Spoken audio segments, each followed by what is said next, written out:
challenge of space.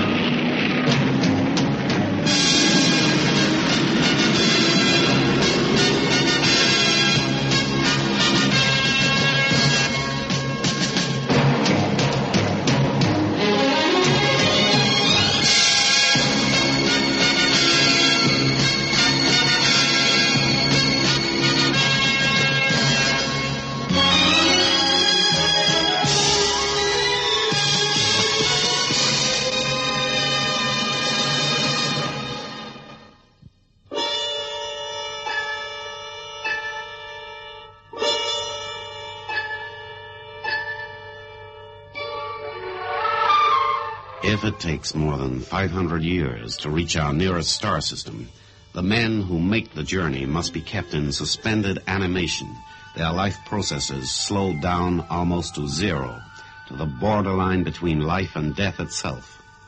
Already we can almost maintain this state with low temperature control, but perhaps one day a chemical substance will be developed which can achieve the same results. An eternity drug which will place the world's first star travelers, Pelham, Endicott, and Williams, in that unconscious limbo of mind and body for their epic journey. Hey, lads, get your sleeves rolled up. But, Chief, you know I faint at the sight of a needle. 500 years and easy stages. This guy's going to be snoring his head off in the sack, and already he's bucking for extra sleep. Yeah. Now listen. I've staged the doses. Joe, you'll be first awake, somewhere between 50 and 55 years out. Now, when you do, watch the chronometer above your bunk like a hawk. Under no circumstances move until 3 hours have elapsed. Do you understand? Sure, John. You'll then make your way to the main control room, carry out the instructions detailed for you on the clipboard bearing your name. Check. And you'll find the succeeding doses of your eternity drug inside your locker. Select the right one and dose yourself. Now, the doses are staggered so that we'll awaken in sequence, once every 50 years. Yeah, why the insistence upon no motion out of us until the massages have finished their work, John? Oh, well, think of it, Peter. Think of it. 50 years. Now, in your case, as second man to wake, a full century will have elapsed before you come to. Your whole system is going to need rather a lot of adjustment. Now, there's a masterly understatement. Pulse, respiration, blood flow, all reduced to a virtual standstill, and then speeded up again slowly as the drug wears off. Now, if you make an inadvertent move, a shock will certainly kill you on the spot. That's a nice prospect. I wonder if... Starship Far Centaurus. Starship Far Centaurus, your final warning. Liftoff minus 60 seconds and counting. Call pre-takeoff checks. Call pre-takeoff. Standing by. Seal reservoirs. Seal reservoirs. Disconnect top-up lines and shoreside power circuits when ready. Green light on the board. Clean seal on the reservoirs. Disconnecting all externals. Roger. Visual check shows all externals clear. Roger. Gantry light shows red. Gantry disconnect. Gantry rolling. Report green gantry light. Will do. Gantry light now amber. Roger. Gantry light green. Report your board. All green lights on the board. Starship ready for liftoff. Crew to couches for liftoff. Crew positioned. Standing by. Starship Far Centaurus liftoff in 10 seconds. 9, 8, 7, 6, 5, 4, 3, 2, 1. Liftoff.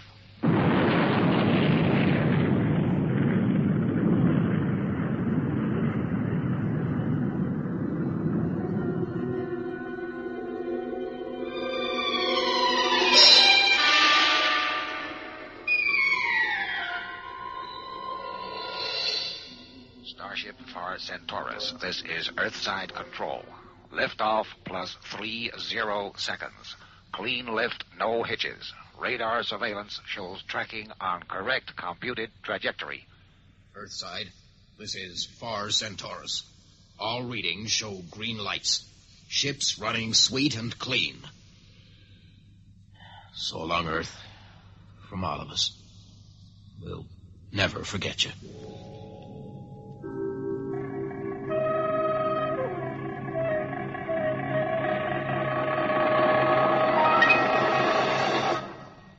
Can you still see it astern, Peter? Yeah, just make it out. I've lost the moon, but Earth is still there. Well, it's dimming now. Still lovely, though, blue and green. It'll be a memory to hold. 40 hours. We'll be sleeping soon. All of us. When we wake up, the sun will only be a tiny dust mote, just like Earth is now. Yeah, I know, John. And Earth will have gone on without us. Ooh, Joe. Joe, what's the matter? Must be those green apples I ate. Or maybe I just stood up too quick. No, I got all dizzy. Thought I was going to flake out on you. It's not the green apples, Joe. Now, you head for your bunk, Joe. That's right. The drug, huh? That figures. I'm the first one to wake. Got an early call. Well, I should be the first to hit the sack. Sleep well, you guys. Now, you remember the rules, Joe. Because our sleep is staggered, we won't be awake at the same time again until we reach the Centauri system. We'll meet then.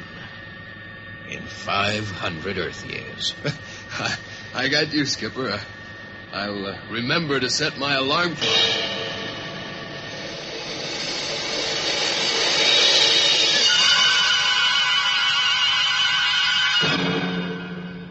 I wakened with a start. At first, I thought the eternity drug. It hasn't worked. I was sure of it. The tiny cabin was exactly as I'd seen it only minutes before. The vibro-massagers whispered and moved over my body. And I could hear the murmur of the atomics deep inside the hull, driving the Far Centaurus on through the unending night of space. I moved my head sharply. Instantly, a black wave of indescribable nausea swept over me. My senses reeled. My head pounded miserably. And then there was nothing but the deep, cool, merciful blackness for a while. A retentive memory sustained me on my second awakening. I didn't make that mistake twice. I moved nothing except my eyes. The massagers whispered on, restoring the life and the flow to my body. And while they did do, I looked at the chronometer on the bulkhead. It read 54 years, 7 months, 1 week, 3 days. I didn't bother with the hours, the minutes, and the seconds. I was already sufficiently impressed. Under the massagers, I felt the life flowing back in me. And for the longest time, it was sheer agony. But then, after a while, it became a normal, healthy glow, and I was able to think. I wept then, as men do, for all that might have been and never was.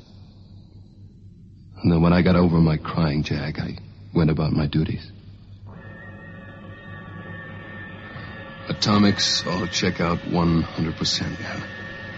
Fuel contents, enough to cross the galaxy, let alone the short haul to nearby neighborly Centaurus. Let's see, air, a little high on oxygen content. At least it is if I still know how to take a reading after all this time. Better just readjust the ultraviolet output in the hydroponics tanks. Good, I'll do that. Now, supreme test. Check the other cabins and see if I've got two buddies or if I'm alone on this whole scow with a couple of deep space funerals to perform. I'm both sleeping like babies. Oh, then I'm not alone. Great feeling. Yeah, okay, that's it. Everything checks out. Time to sleep again. Just fill in the ship's log and dose myself. Hope I don't chicken out giving myself the needle. But first, just one thing. Even if the book doesn't say anything about it, I'm sure there's no harm. I set the grid, checked the star chart reference, and finally found the sun in the rear teleplates. It was a brilliant orange blaze, far, impossibly far astern. Our life-giving sun, home, was just another star in a universe that offered me 1,000,000 of them on every plate I looked into. And up ahead, Centaurus. Brighter than I'd seen it before. Great blazing Alpha, the blue-white dwarf. Beta, the red giant that made the binary system complete. Proxima, the nearest, and yet the dimmest. A dull red glow on the line of the ecliptic. And then I wanted to sleep and to forget. Next time I woke, a lot more time would have passed. Perhaps it wouldn't be so bad then. The ship is in excellent condition, with all drive units functioning at peak efficiency. A footnote to John and Peter. The grid is set. Look astern and weep. I did. Sweet dreams, Joe.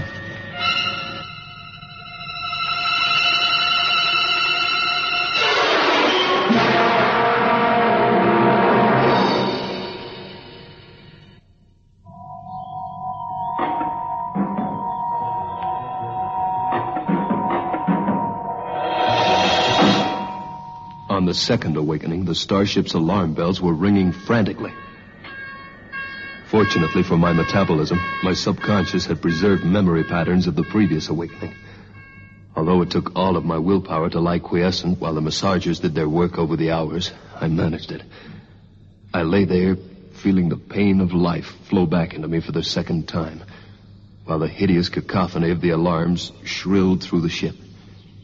Then, slowly, actually admiring my own self-control, I opened my eyes and stared at the chronometer. It read 201 years, 2 months, 3 weeks, 1 day. As before, there were hours and minutes and seconds too, but these I ignored, like the small change on the counter when you've just cashed a $1,000 check. Finally, the massagers released me, and I went to the view screens, tripping off the alarm system as I passed in the passage to the control room. The passage that contained the blank, featureless doors of 2 other cabins, wherein my companions slept through the centuries. And at the teleplates, I saw a ship. A starship. Enormous. What? According to the grid, she must be more than a mile long. And ablaze from end to end, hanging there in space, consumed by the blue-white fury of her own reaction motors. But what ship? And from where? She's on our very path, on the space liner between the Sol and Centauri systems. Was she crossing, or was her route the same as ours? Nothing that can be done. Anything that lived in that ship has long since been consumed. And already, drifting astern, dimming, a glowing spark along the trail. But why did she burn? Are we in some way responsible for that blazing pyre?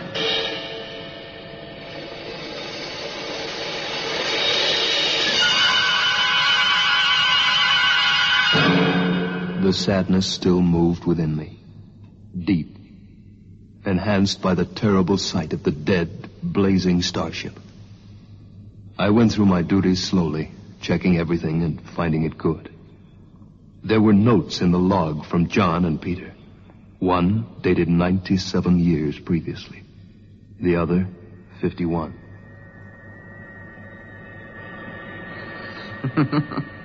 The age of miracles is not past. You actually got up without oversleeping.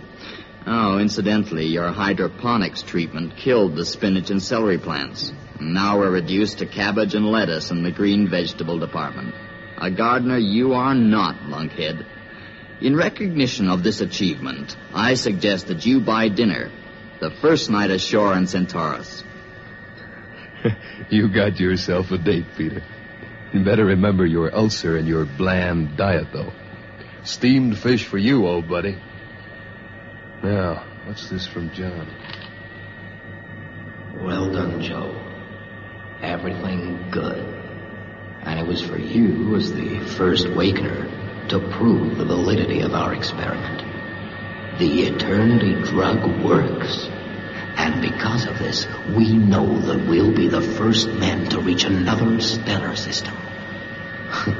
Our reunion is something of which I'll think before I go under again at the end of this tour of duty.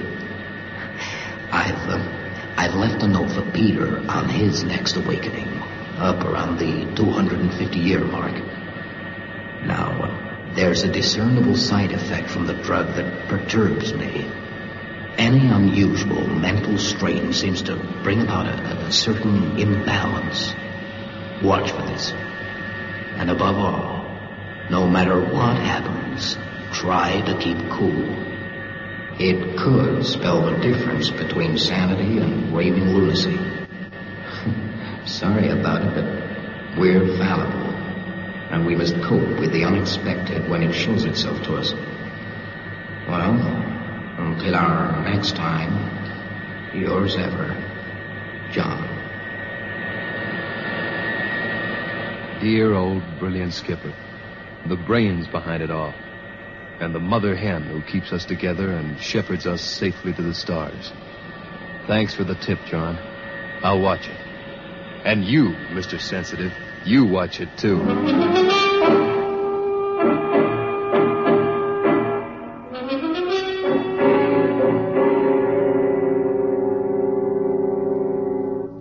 I must have misjudged the next dose I gave myself.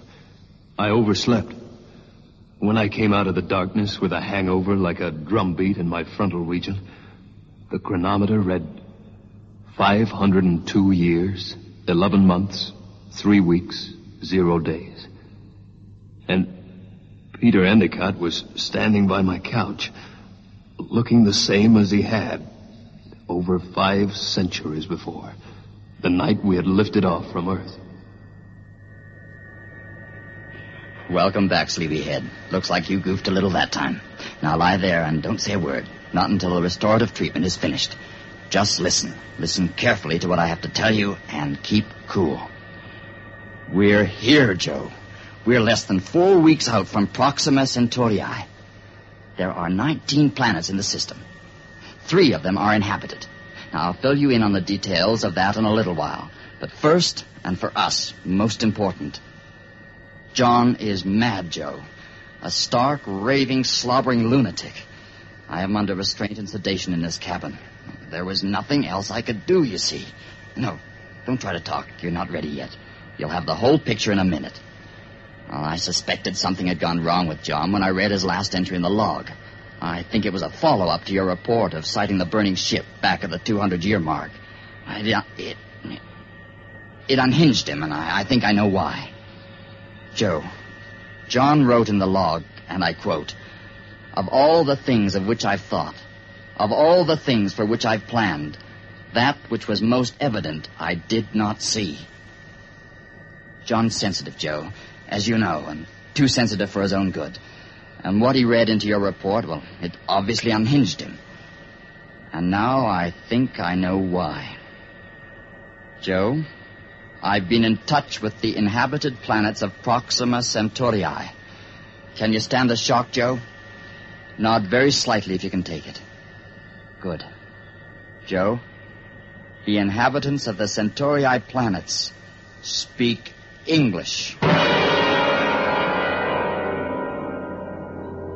It was a struggle to hold myself on my couch until the impassive massagers had brought me back to life. But after what seemed like another 5 centuries, they were done with me, and I could escape with Peter to the control room. The radio equipment was alive, humming and crackling, and the space waves were filled with an odd but identifiable English. And as I watched, Peter Endicott picked up the microphone and spoke. Proxima A, this is Starship Far Centaurus. Do you read?